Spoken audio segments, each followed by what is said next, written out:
Hi all, and welcome to the first of the mindfulness workshops with the Glendale Community College. I'm really happy to be with you. My name is Vivian Hermes, and I'm a UCLA certified mindfulness facilitator. And Jason had shared more about my experience in the announcement, so I won't go into that. But as I was thinking about what we would do for this series, I broke it down into different themed topics. And today it's going to be an introduction to mindfulness. So I figured we would start initially with a definition of what mindfulness is. And mindfulness is the paying attention to your present moment experience with a sense of openness, a sense of curiosity, and somewhat of a willingness to be with what is. We oftentimes with whatever is happening, it's not necessarily something that is pleasant.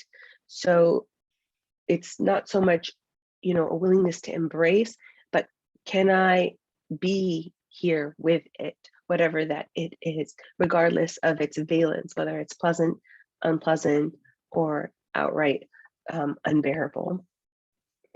And this is just the one definition of mindfulness. There are many definitions of it out there. This is the one that we use at UCLA. But you'll notice that whatever definition you run into, it's always going to have some common elements. And these are the 4 bullets. It'll have this element of requiring intentional awareness. So instead of letting your mind go wherever it is responding to whatever stimuli that's coming at it, you would intentionally choose to place it on a particular focal point. It's experiential, where you tune in to your senses, whether it's hearing, whether it's taste, whether it's the sensation of the bodies, including breathing, which is what we're going to work with today. There's always an element of inquisitiveness. And if you think about it, when you're in a place of curiosity and inquisitiveness, all things are possible. It's not a place where you've come to any conclusions. It's a pretty neutral state of being, and that's why that's included. And with any of these practices, you can only do them in real time, right here and now. And so there's always that present moment element to it all. So I thought, so before we jump into our first practice, I wanted to share that mindfulness is both a quality of being, it's something that you can bring to any situation, and also a practice. So we're going to do it right now as a way of being, and we're also going to do it later on in the breathing meditation as an actual full-blown practice. My hope is that as we, although each segment, each part of the series is a standalone, you don't have to build on it. If you do start with us today, I'm hoping that we can incrementally build your endurance to be able to do longer and longer meditations as we move towards the 7th and last session. Okay. So the first practice is an acronym, and we use it to bring mindfulness to whatever we're experiencing in the moment, and it's STOP. The S stands for stop. So whatever is happening in your mind or visually through any of your sense gates, you just freeze what's happening. You come back to your breathing, take a breath. If you need more than one breath, take another and another. And then in that brief moment, begin to observe what sort of body sensations are happening. Or have you been dislodged from a neutral place emotionally? Just noticing, what am I feeling right now in my body and in my emotions? And then come back to whatever you were doing. So the P is for proceed. So we can do it right now. And let's try it together. So you've taken in all this information, and just in this moment, just stop, take a breath, notice and observe what's happening in the body right now. Might notice there are areas that are soft or areas that are a bit tense, and that's okay. You don't have to do anything with them right away. And then you just come back to the activity that you were doing. And in this moment, we did it, over the course of maybe 30 seconds. You can actually do it in the middle of a conversation. So, you'll hear something, maybe it's a little bit jarring or off-putting, and you just stop. Take a breath. Notice, ooh, I clenched my belly as I was hearing that. So see if you can allow some softness to come into the belly. Maybe you feel tension in your shoulders or somewhere else. And then just return your attention back into the activity that you're doing. Before I move on, are there any questions about this practice?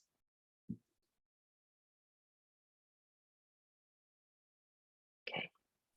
Yeah, I have a question. Oh, yes. Yeah, sorry. That's So my name is Mariam. So you said that in any situation we can do this. What if we are in a stressful situation? For example, tomorrow I have a big speech that I am preparing for, and I'm under pressure. I have a stress of public speaking, and I have a lot to prepare.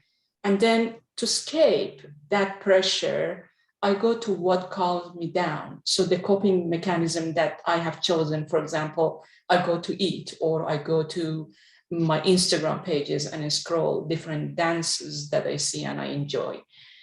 So I enjoy that coping mechanism that I've chosen to escape that stressful situation. So do you mean that I can use this mindfulness instead of the coping mechanism that I've chosen to replace that? Or do you mean, like, is it at all possible that we do it in that stressful situation, this mindfulness? You know what I mean? Yeah, absolutely. And the wonderful thing about this is that the more often you do it, you're creating the neural pathways for your mind to reach for this instead of maybe things that aren't as helpful, like eating unhealthy snacks, right? Because a lot of times when we get stressful, we're not particularly careful about what we actually reach for, and we'll go for things that are comforting and not necessarily nourishing. Yeah. And so it requires quite a bit of practice, but yes, this can definitely be a replacement coping mechanism, or it can be an additional coping technique that you can use. Okay, thanks. Mm-hmm. So this one is one that you can bring into your daily life just as you're going about whatever you're doing, right? So you don't need to take any time or set timers or anything like that. You don't need to be guided in it. It's just allowing yourself to come back to that, hopefully, place that is neutral, that where you can actually respond to the circumstances that you're in. So what mindfulness is not, I mean, it's such a popular trend. It's kind of amazing what's happened in the realm of mindfulness. And oftentimes when you look at, magazine covers, it shows a person sitting on a mountaintop, cross-legged, with their eyes closed, looking super serene. The truth of the matter is that it's not about clearing the mind. It's not, so one of the things I always share is that you would never say to your heart, whose role it is to pump blood all across your body, stop beating. You would never, in the same way, you would never ask your mind, stop thinking, stop processing, because that's its function. It's here to assess situations, distill information, and produce response. So when we practice mindfulness, it's not about stopping all of that activity, although when for advanced practitioners, that can happen, and that is something that may be experienced over time. It's not common.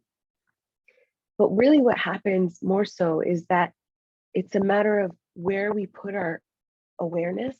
So even though we're not clearing our mind, it's sort of like rearranging the stage. If you had like a theatrical stage and you have a background, you would set things in the background and you would put the spotlight on the things in the foreground center.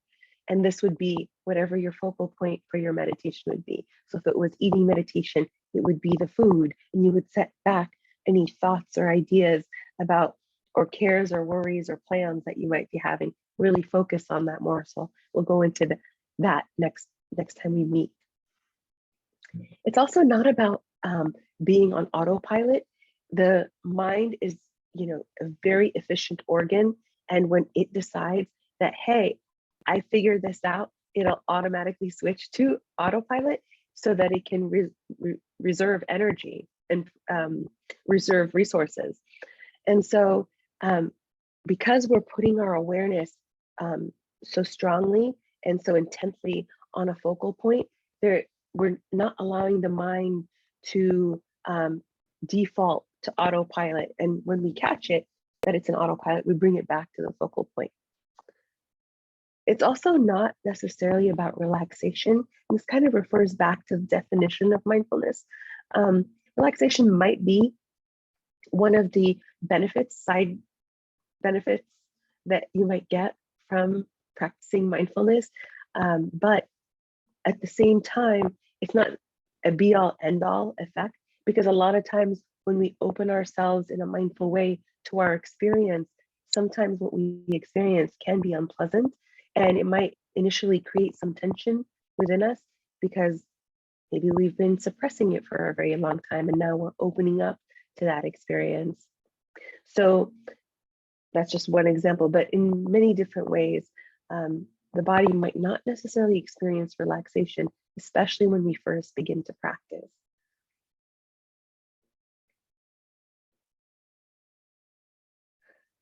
So I wanted to give a series overview of what I thought would be helpful over the time that we'll be spending together. Today, we're going to do an introduction to mindful living. And, we started with an informal practice of practicing and noticing with the STOP acronym. And then later on, we're going to do breathing meditation in just a bit.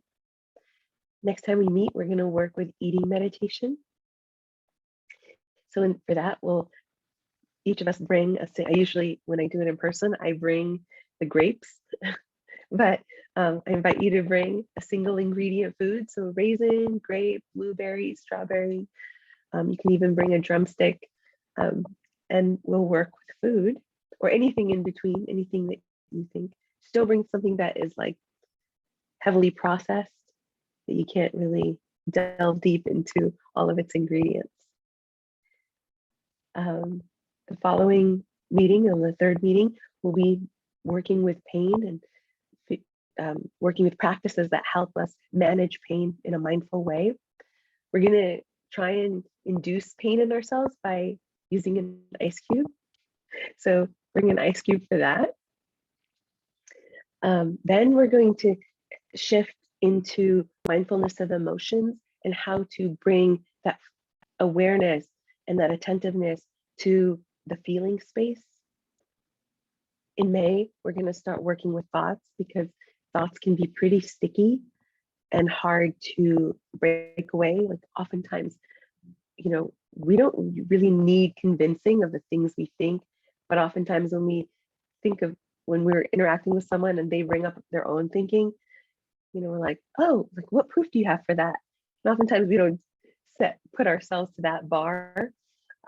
So we'll be working with mindfulness of thoughts.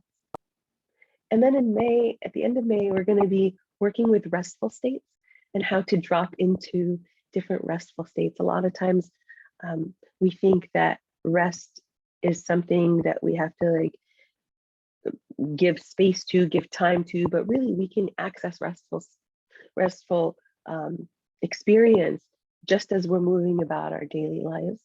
And finally, in June, we're going to wrap up. We're going to do a longer practice that kind of brings into all the things that we learned over the course of the series. Any questions about any of these things? Okay. So with that, I thought we would practice a bit breathing meditation. So I invite you to stretch up and settle in, allowing your feet. We'll talk a little bit about posture. Feet should be flat on the ground if you're seated. And all of the prompts I'm going to give you about posture, it's to actually help minimize fidgeting, any movement, any pinching. So your feet are flat on the ground. Your hands are either on your lap or at your sides. You can fold them into each other gently. Your eyes can be open or closed. And if you're going to have your eyes open, just invite you to maintain a really soft gaze a few feet in front of you, not really focusing on anything in particular.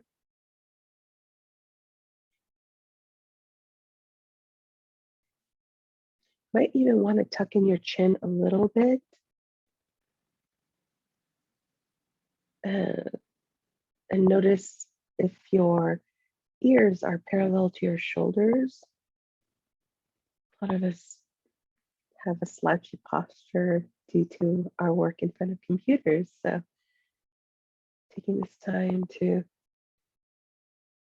stretch up a little more, allowing the jaw to unclench, and we can do that by placing the tip of our tongue to the roof of our mouth very gently.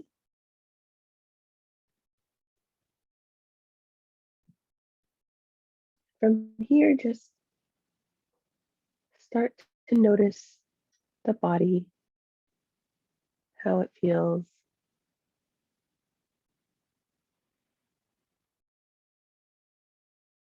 Inviting some relaxation. If you find any areas that are tense,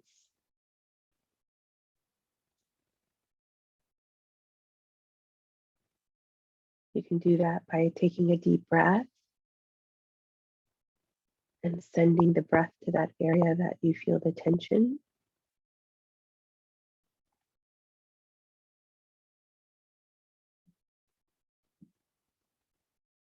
You might be noticing the subtle movement of the body. So even though we're sitting somewhat still, there are vibrations, movements, expansion and contractions happening. Maybe there's twitching, tickling.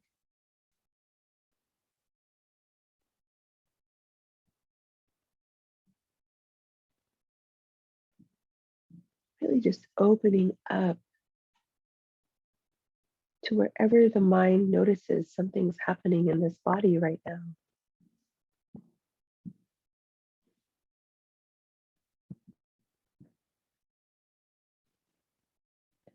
And sometimes the mind tries to make sense of it all, maybe starts thinking about the why this is happening, where is this coming from?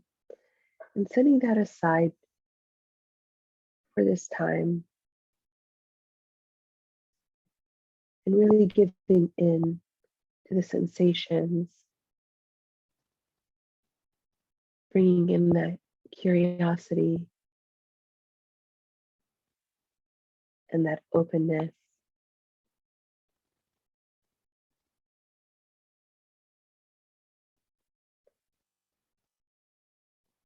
You might be feeling the gentle rocking of your breath in your body.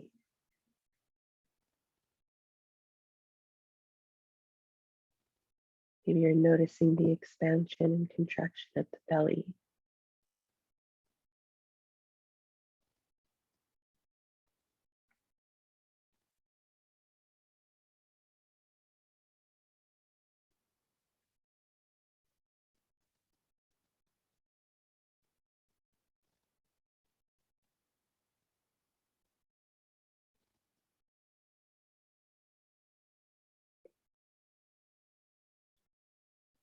Maybe you're noticing the rise and fall of the chest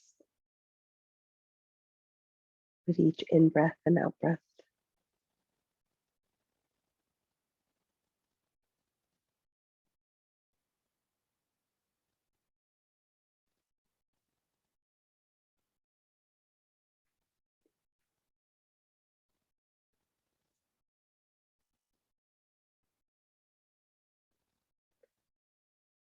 Or maybe you're sensing the breath at the nostrils, and the in-breath comes in a little bit cooler than the out-breath, the out-breath being a little warmer.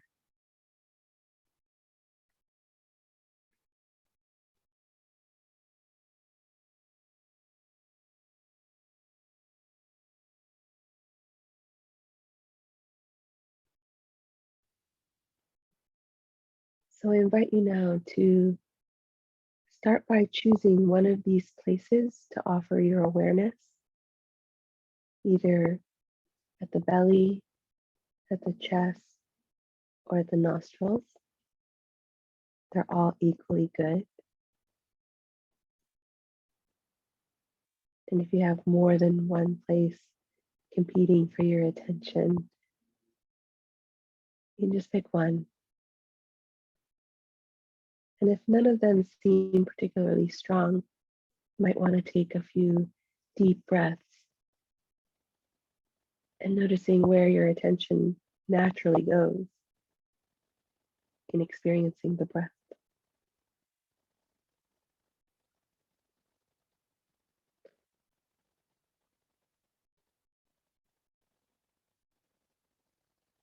So the body's been breathing all day without much effort or noticing.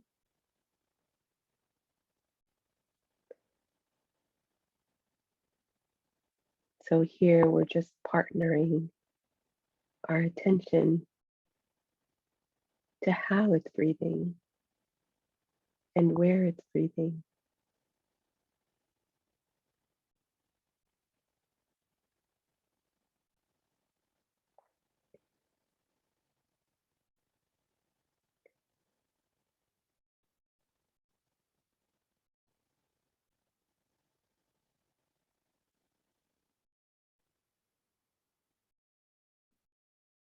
So there'll be moments of silence, and that's just to allow you to actually experience the breath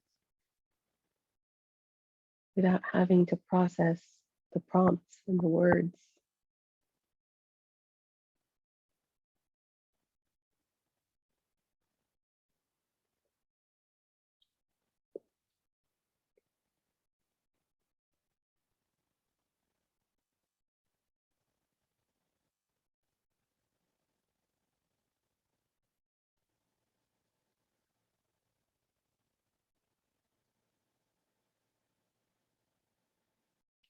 See if you can touch into the qualities of the breath.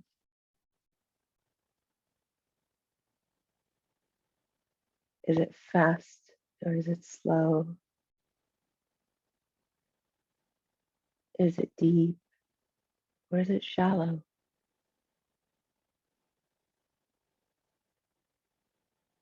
Is it jagged or is it smooth?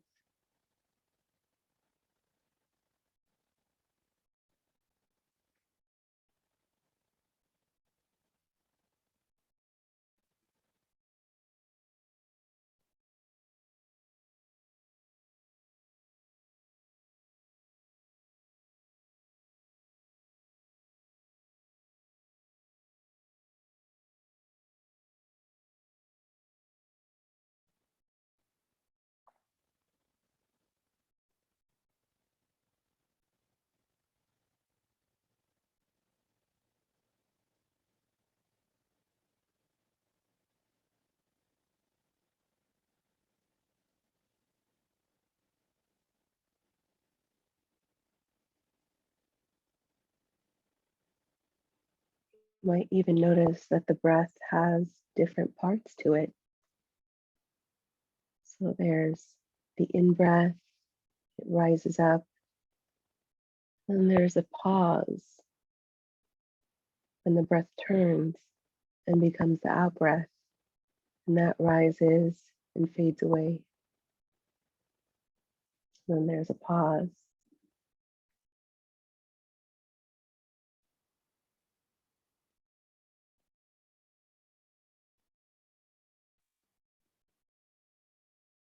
The in-breath has a beginning, a middle, and an end.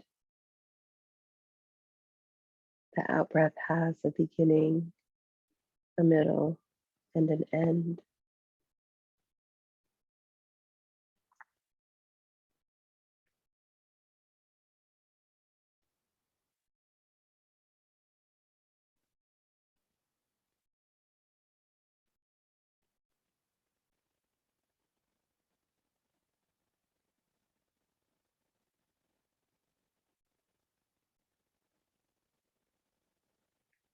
And as you do this, the mind will move away. It may wander, roam around, and that's totally normal.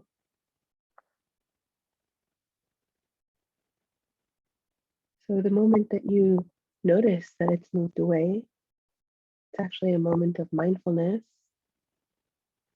So there can be a little celebration there as you invite it back to the breathing at the nose, the chest, or belly anchor.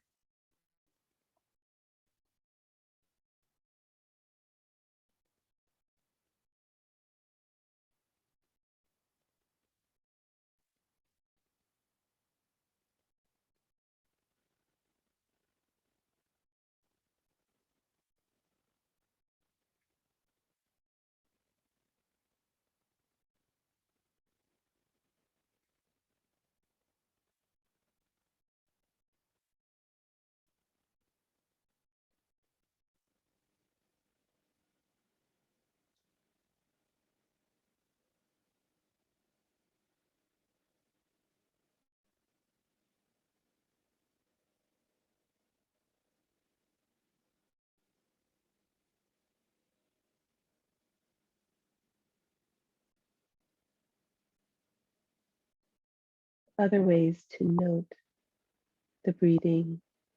You can use labels to help you stay with it. And the labels, you can say them out loud, you can say them softly to yourself, you can practice them silently. You can use in for the in breath and out for the out breath.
Another way to stay with the breath is by counting the breath cycle. So one breath cycle would be one in breath and one out breath. And you would just simply count one for one cycle and two for the next cycle. And you do that for up to about 5. Then you start again, back at 1.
So continuing to practice either with the sensations of breathing,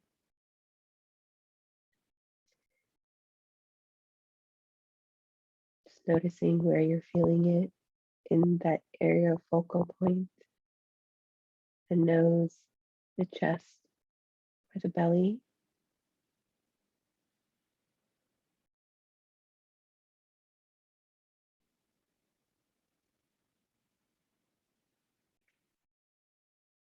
Noticing its qualities,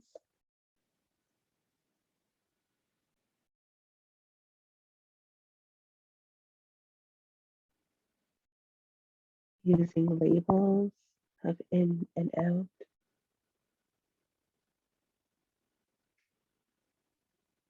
or counting the cycles up to 5.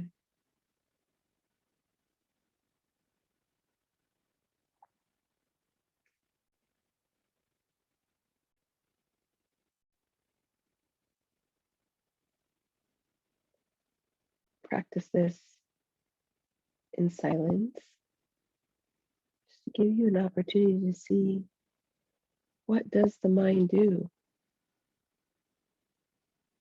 if I give it an extended period to focus on the breathing?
So in a moment, we're going to shift out of this practice period. But before we do, we'll be taking a moment to offer yourself some appreciation for having taken this time for yourself.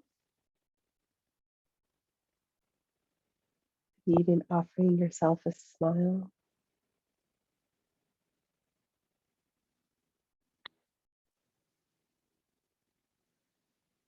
And as we transition, see if you can maintain even just 10 to 20% of this practice into our debrief period.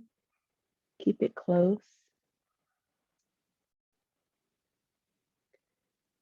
I invite you to take a deep breath in and exhale, being aware of your body as it's seated. taking another deep breath and exhaling and opening your eyes if they were closed. So I wanted to find out if you all and what your reactions are. We didn't gauge everyone's experience levels, so I offered up a lot of different options there for you to work with. And yeah, please stretch, whatever's helpful. Yeah, it's always nice to stretch.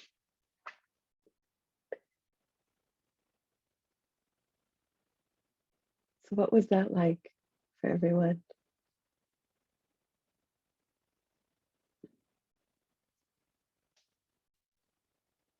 Is it challenging? I had a challenge.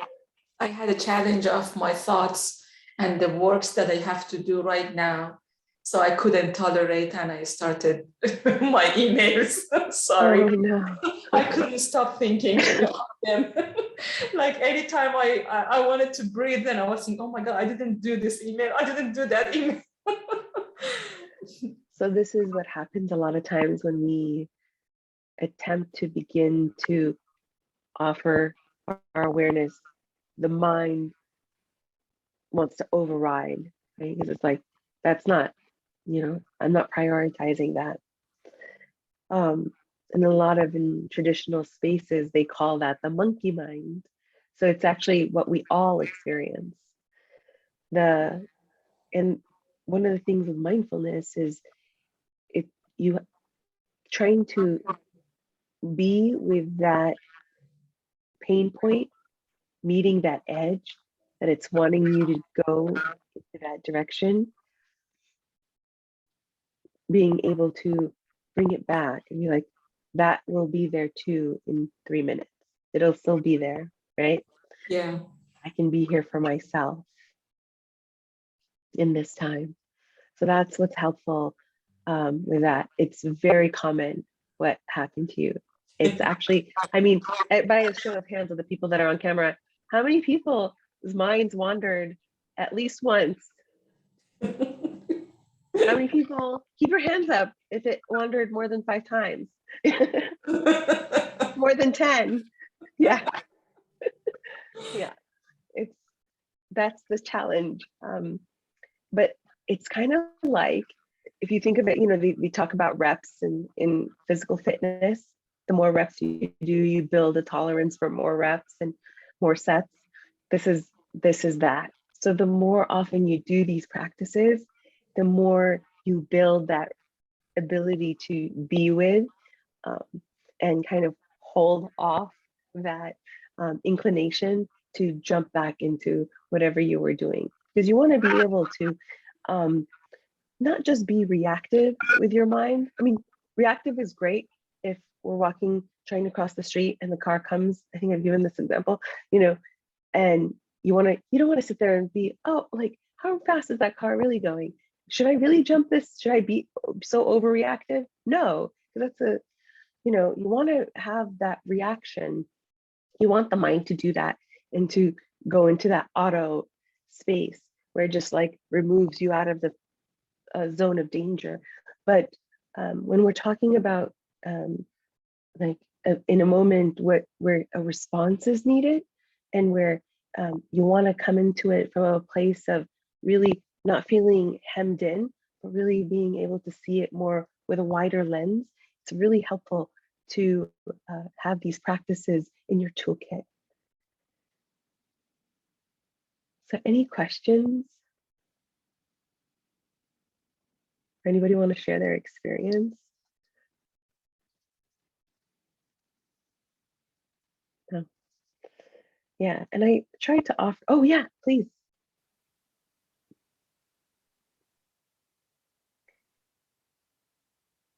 Oh, I can't hear you, Erin, but it's not showing that you're muted. Mhm. I fixed it. Yep. Okay, thank you. I think there's another question in the chat. So Oh, yeah, do you want me to read it? It says, should we make every attempt to breathe through our nose, or is breathing through the mouth have the same effect? You can breathe from whichever place.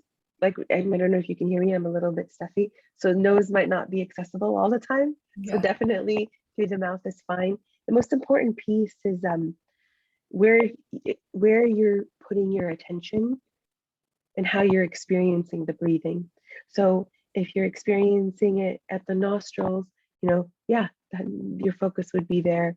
You wouldn't want to breathe through your mouth, because then you would limit the access to the sensations at your nose. But that would be the only limitation. I would think they're equally good.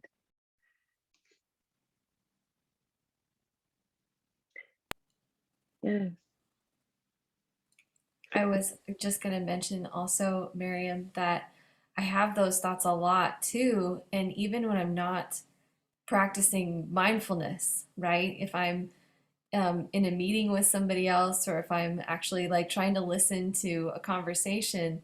And so I think this is probably something that we can apply at other moments in our life as well, to bring us back to the thing that we really want to focus on. Yeah, absolutely. And oh, that was the other, I think there was also a comment about feeling sleepy. So some people have like the opposite reaction. Instead of having the mind go racing and being like, this is not what we should be doing, it's like, oh, I know what to do when we relax all these things. We actually sleep. And that's also a reactive response, because usually, oftentimes, one, we are sleep deprived as a society. So you might genuinely be tired, and your body is like, oh, I know what to do. And it's allowed to kind of open up in this way and relax. That's when I do right before I fall asleep. So let me do that right in this moment.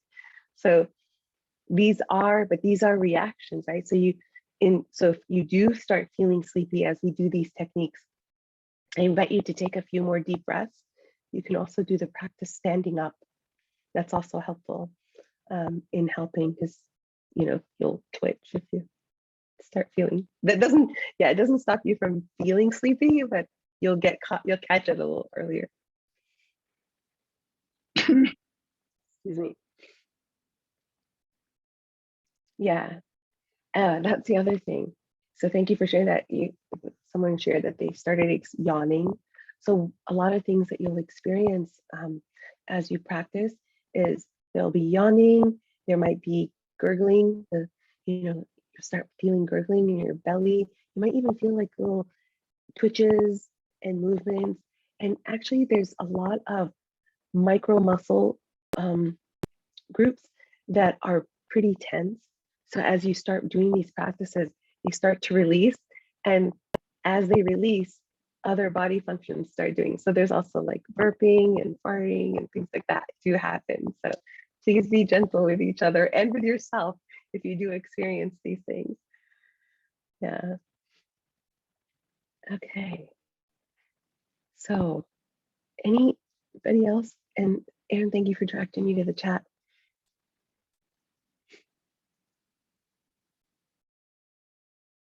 Okay. So these were the two practices that I had designed for today, which was the stop and the practice of breathing meditation. Oh, yeah. So I don't know if I'm preaching to the choir here, but for those that, don't know the benefits of mindfulness, or that want a refresher, it's been known to reduce stress. The studies have shown that it's a great way to fight stress. It also helps increase your immunity, and it's very much tied to that reduction in stress response, because when the body has stress, inflammation increases. As inflammation increases, immunity goes down. It also found that from an emotional standpoint, practicing mindfulness strengthens our acceptance skills. And that goes back to that willingness to be with whatever is happening, part of the definition. As you kind of expand your ability to be with whatever is arising in the moment, you're able to realize that this is part of the human experience. So I I can allow it to be here, hopefully. It also sharpens our concentration, right? So when you're able to kind of focus in and do this constant focusing in on a particular anchor on a regular basis, those periods of being able to stay with it, expand and expand and expand. People also reported that encouraged them to have greater engagement in their life and in their improve their positive affects or their positive feelings.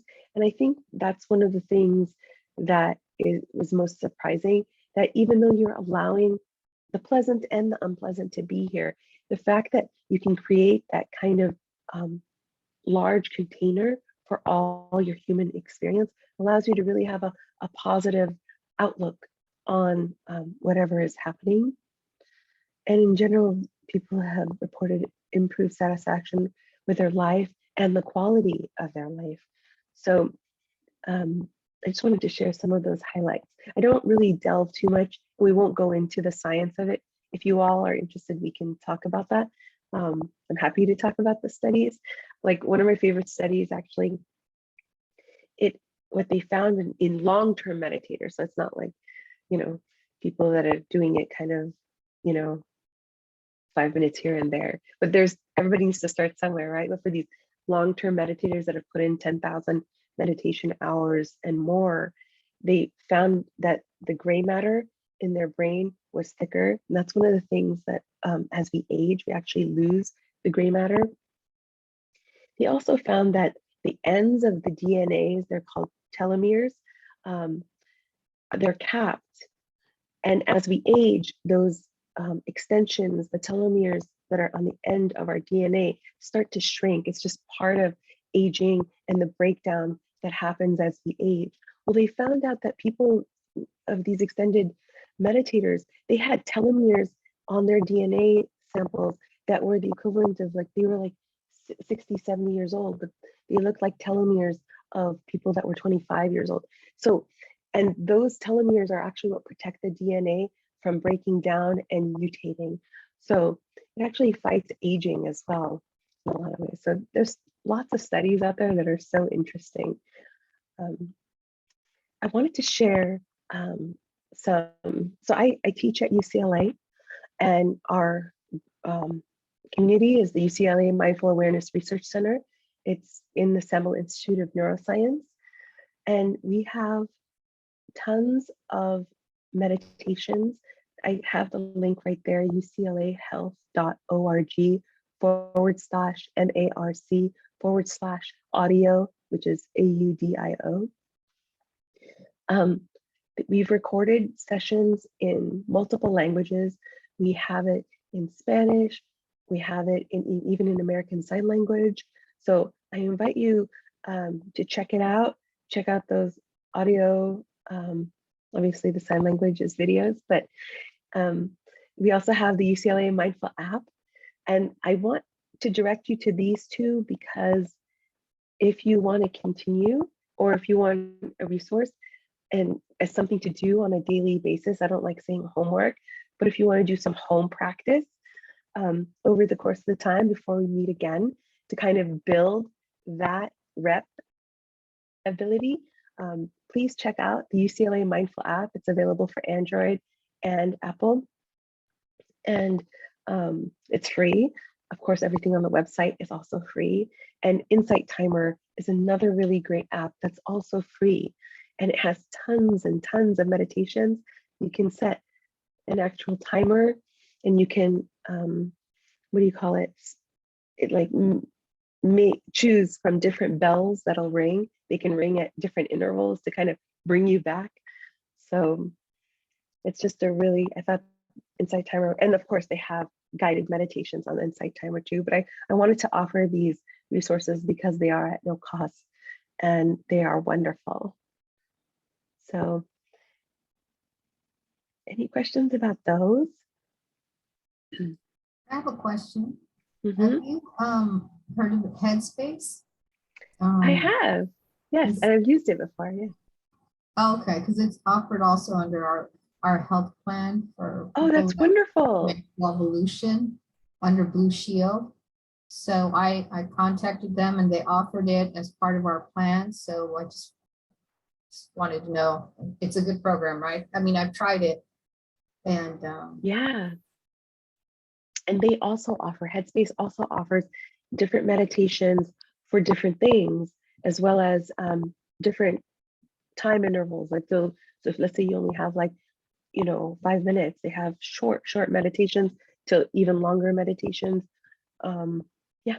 So yeah, for those that have that insurance, I don't know if everybody has that insurance, but for those that have insurance, for sure, it's under definitely check out Blue Head. Shield, our Blue Shield PPO. It's called Wellvolution. So it offers you like fitness or weight loss, and in this case, meditation. So I added it, and so I tried it a little bit at a time, and that's what actually got me to come into your into this particular session today, because I wanted to Awesome. get a different perspective. I was Yeah. intrigued. Yeah. I didn't, Jason, we didn't talk about what was already on offer, but I'm sure all of them have different offerings. So I just picked out these because I knew that they were at no cost, but I think that's fantastic. The key to it is to practice and start gentle, start small, but do it daily. That's the key. Start with those 5-minute meditations, and then hopefully you can work up towards 20 minutes. And we teach the classes, the MAPS classes, the mindful awareness practices classes. We start with the 5-minute meditation, but by the end of 6 weeks, you are doing 20-minute meditations with huge gaps of silence within them. So, that's the hope. But yeah, that's awesome. Thank you for sharing that. Any other observations or thoughts?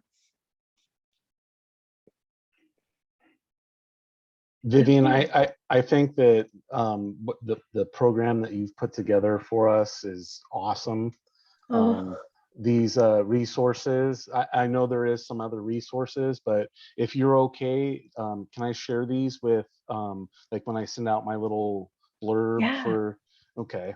I think, right now, with everything, the last 2 years that everybody's gone through, I think that this is a great tool for everybody to use. And like you said, there's some of them that you could, 5 minutes at a time.